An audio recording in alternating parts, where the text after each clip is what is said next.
Hello everyone, welcome to our channel tech topper. हम लोग देख रहे थे ईवीएस के क्वेश्चन आंसर, और क्वेश्चन आंसर फॉर्मेट में हमने अब तक 2 सेट देख लिए थे। अभी देखते हैं तीसरा सेट है ये, और तीसरे सेट का पहला भाग 15-15 क्वेश्चन के फॉर्मेट में इसको हम लोग देख रहे हैं। जो बेनिफिशियरी होने वाला है टेट एंड पेट एग्ज़ाम के लिए, पीईटी एग्ज़ाम जो यूपी ट्रिपल कंडक्ट करा रही है उसके लिए भी बेनिफिशियरी होगा, क्योंकि वहाँ भी पीजीएस के क्वेश्चन पूछे जाते हैं। तो सेट नंबर 3 का पहले भाग का पहला सवाल है आपके सामने, और क्वेश्चन ये है कि ओजोन परत क्या अवशोषित करती है। तो अगर बात करें ओजोन परत की, तो ओजोन परत जो है पराबैंगनी किरणों को अवशोषित करने का काम करती है। अगर ओजोन परत की बात करें तो ये जो होता है 20 से 30 किलोमीटर की ऊंचाई पर वायुमंडल में ओजोन गैस का एक आवरण पाया जाता है। 20 से 30 किलोमीटर की ऊंचाई पर ओजोन गैसों का एक आवरण पाया जाता है, जिसे ओजोन परत कहते हैं, और ये समूचे पर्यावरण की रक्षक मानी जाती है। तो ये पराबैंगनी किरणों को धरती पे आने से रोकती है। कौन सी परत? ओजोन परत। नेक्स्ट क्वेश्चन, ये करंट का क्वेश्चन है, पुराना हो चुका है, इसको छोड़ते हैं। अगला देखते हैं, पोलियो किसके कारण होता है।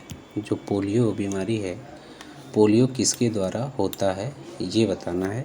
देखिए, अगर बात करें पोलियो की, तो ये विषाणु से होता है, यानी कि वायरस जनित रोग है पोलियो। पोलियोमाइलिटिस विषाणु के द्वारा होता है, और यह एक संक्रामक रोग है। पोलियो कैसा रोग है? तो एक संक्रामक रोग है जो दूषित भोजन और जल के माध्यम से फैलता है। दूषित भोजन और जल से फैलता है पोलियो, और जिनको ये बीमारी हो जाती है, यानी कि पोलियो से जो ग्रसित होता है, उसमें मांसपेशियों में कमजोरी आ जाती है, अकड़न होता है, दर्द होता है। तो पोलियो से ग्रसित बच्चों की बेसिकली क्या होता है कि मांसपेशियाँ काफ़ी कमज़ोर हो जाती हैं। इस वायरस की सबसे पहले खोज की अगर बात करें तो कार्ल लैंडस्टीनर ने किया था एरविन पोपर के साथ। एरविन पोपर और कार्ल लैंडस्टीनर ने 1908 ईस्वी में पोलियो वायरस की खोज की थी। और पोलियो के लिए जो वैक्सीन की बात है वो जॉन साल्क ने बनाया था। जॉन साल्क ने पोलियो वैक्सीन बनाई थी 1950 में, यानी कि 1908 में कार्ल लैंडस्टीनर और एरविन पोपर ने वायरस की खोज की, पोलियो वायरस की, और 1950 में जॉन साल्क ने इसके लिए वैक्सीन बनाया। ठीक। नेक्स्ट क्वेश्चन है कि स्वर्गीय राजा रवि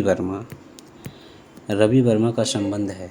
तो अगर बात करें हम राजा रवि वर्मा की, तो इनका संबंध किससे है? राजा रवि वर्मा एक चित्रकार हैं, तो इनके संबंध है चित्रकारी से। और इन्होंने सामाजिक परिवेश के बहुत सारे चित्र बनाए हैं, और ये भारतीय कला के महान चित्रकारों में गिने जाते हैं राजा रवि वर्मा। राजा रवि वर्मा क्या हैं? चित्रकार हैं। एक फिल्म आई थी रंग रसिया, ये राजा रवि वर्मा के जीवन पे आधारित फिल्म है।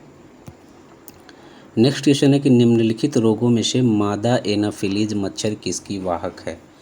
अगर बात करें मादा एनाफिलीज मच्छर की, तो ये किसकी वाहक होती है?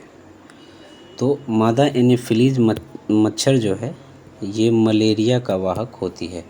मलेरिया जो रोग है ये मनुष्य में मच्छरों द्वारा फैलाया जाता है, और जो मादा एनाफिलीज मच्छर होती है वो इस मलेरिया रोग का वाहक होती है। तो मलेरिया रोग का वाहक कौन होती है? मादा एनाफिलीज मच्छर। नेक्स्ट है, परिवहन पुलिस द्वारा शराबियों की जांच हेतु, जो शराबियों की जांच करती है ट्रैफिक पुलिस, वो सांस के परीक्षण के लिए किसका उपयोग करती है? जो सांस का परीक्षण करती है शराबियों के, उसमें किसका उपयोग किया जाता है? तो देखिए, जो परिवहन पुलिस द्वारा शराबियों की जांच हेतु सांस परीक्षण में उपयोग किए जाने वाला पदार्थ है वो है पोटेशियम डाइक्लोरोमेट सल्फ्यूरिक अम्ल। क्या है? पोटेशियम डाइक्लोरोमेट सल्फ्यूरिक अम्ल, जिससे एल्कोहल का ऑक्सीकरण होता है और पता चल जाता है कि किसने शराब पी है या नहीं। तो ट्रैफिक पुलिस जो है किसका प्रयोग करती है शराबियों के श्वास परीक्षण के लिए? Potassium dichromate sulphuric acid. Next question है कि कैंसर के निदान के लिए निम्नलिखित में से कौन सा परीक्षण किया जाता है? यानी कि अगर कैंसर के निदान की बात हो तो कौन सा परीक्षण किया जाता है, तो कैंसर के निदान के लिए बायोप्सी की जाती है। बायोप्सी का मतलब ये होता है कि शरीर से ऊतकों को निकाल कर और उनमें कैंसर की उपस्थिति के कारण का परीक्षण किया जाता है, उसे क्या कहते हैं, बायोप्सी कहते हैं। यानी कि कैंसर के निदान के लिए जो परीक्षण किया जाता है वो क्या कहलाता है, बायोप्सी कहलाता है। नेक्स्ट क्वेश्चन है कि प्रथम भारतीय जिसे उपचम स्टेरॉयड के सेवन के कारण, मतलब वो प्रथम भारतीय कौन है जिसे स्टेरॉयड के सेवन के कारण ओलंपिक खेलों से प्रतिबंधित कर दिया गया था। देखिए, स्टेरॉयड के प्रयोग के कारण ओलंपिक खेलों में प्रतिबंधित होने वाली प्रथम भारतीय जो थी वो थी टी सनमाचानु। कौन थी, टी चानू थी।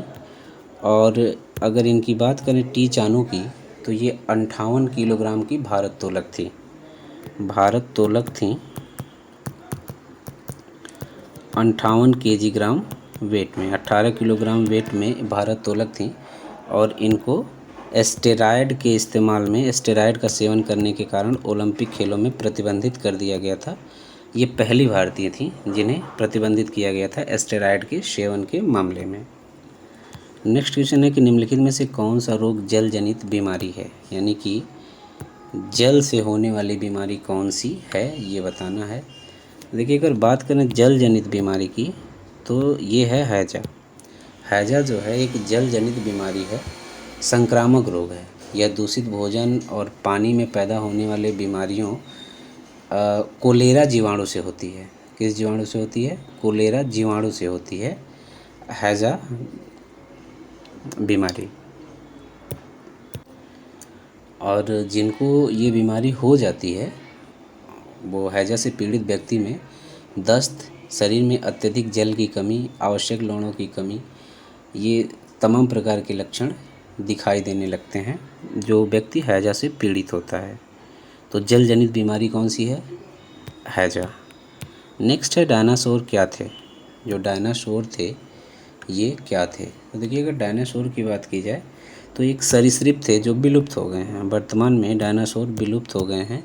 ये सरीसृप थे और 65 मिलियन वर्ष पूर्व मेसोजोइक काल में ही विलुप्त हो गए। किस काल में, मेसोजोइक काल में ही ये विलुप्त हो गए डायनासोर। डायनासोर के विलुप्त होने का कारण उनके आकार के अनुसार पर्याप्त मात्रा में भोजन ना मिल पाना, क्योंकि उनका आकार बहुत ज़्यादा था, भोजन की कमी हो गई। और ऐसा माना जाता है कि भोजन की कमी की वजह से ये जो सरीसृप हैं डायनासोर ये विलुप्त हो गए। नेक्स्ट क्वेश्चन है कि कोयले का सबसे बड़ा भंडार किस राज्य में स्थित है। अगर कोयले के भंडार की बात करें तो कोयले का सबसे बड़ा भंडार जो है ये आपका झारखंड राज्य में स्थित है। झारखंड में झरिया, बोकारो, रामगढ़ आदि कोयले की प्रमुख खाने हैं। तो सबसे बड़ा भंडार जो है कोयले का किस राज्य में स्थित है, झारखंड में। नेक्स्ट है जो 1983 में क्रिकेट विश्व कप पहली बार भारतीय टीम जीती थी, उसमें वेस्ट इंडीज़ को हरा के भारतीय टीम ने ये 1983 का वर्ल्ड कप जीता था। तो ये बताना है वेस्ट इंडीज़ टीम के कप्तान कौन थे। क्रिकेट विश्व कप 1983 में भारतीय टीम से पराजित वेस्ट इंडीज़ टीम के कप्तान कौन थे। तो वेस्ट इंडीज़ टीम के कप्तान कौन थे, क्लाइव लायड। क्लाइव लायड जो है ये वेस्ट इंडीज़ टीम के कप्तान थे और 1983 में पहला विश्व कप जीता था भारत ने। नेक्स्ट क्वेश्चन है कि निम्नलिखित में से किस प्राणी को किसानों का मित्र कहा जाता है। किसानों का मित्र किसे कहा जाता है, तो देखिए, जो केंचुआ होता है ना, केंचुआ को किसानों का मित्र कहा जाता है। केंचुआ को किसानों का मित्र कहा जाता है। और ये कहने के पीछे ये है कि मिट्टी के कणों को छोटे छोटे कणों में बदल देता है जिससे मिट्टी उपजाऊ हो जाती है। तो किसान का मित्र किस प्राणी को कहा जाता है, केंचुआ को। च्युइंगम किससे बनते हैं, जो हम लोग सेंटर फ्रेश च्युइंगम खाते हैं वो किससे बनते हैं। तो देखिए, अगर बात करें च्युइंगम की तो च्युइंगम जो बनता है वो लेटेक्स से बनता है। लेटेक्स जो है जलीय माध्यम में अस्थायी फैला हुआ सूक्ष्म बहुलक पदार्थ है जिससे च्युइंगम बनाया जाता है। अगला क्वेश्चन है कि किस एंजाइम की उपस्थिति में ग्लूकोज तथा फ्रक्टोज को एल्कोहल में रूपांतरित कर देती है। यानी कि वह कौन सी एंजाइम है जिसकी उपस्थिति के कारण ग्लूकोज और फ्रक्टोज को एल्कोहल में रूपांतरित कर दिया जाता है। तो वो एंजाइम है आपका जाइमेज। कौन सा एंजाइम है? जाइमेज। जाइमेज एक ऐसा एंजाइम है जिसमें ग्लूकोज तथा फ्रक्टोज शर्करा के प्राथमिक इकाई हैं और जाइमेज एंजाइम की सहायता से किण्वन की क्रिया द्वारा ग्लूकोज और फ्रक्टोज को एल्कोहल में रूपांतरित कर दिया जाता है। तो ग्लूकोज और फ्रक्टोज को एल्कोहल में रूपांतरित करने वाला एंजाइम कौन सा है? जाइमेज एंजाइम। तो ये रहा इस वीडियो के 15 क्वेश्चन। नेक्स्ट देखते हैं अगले वीडियो में। तब तक के लिए थैंक यू।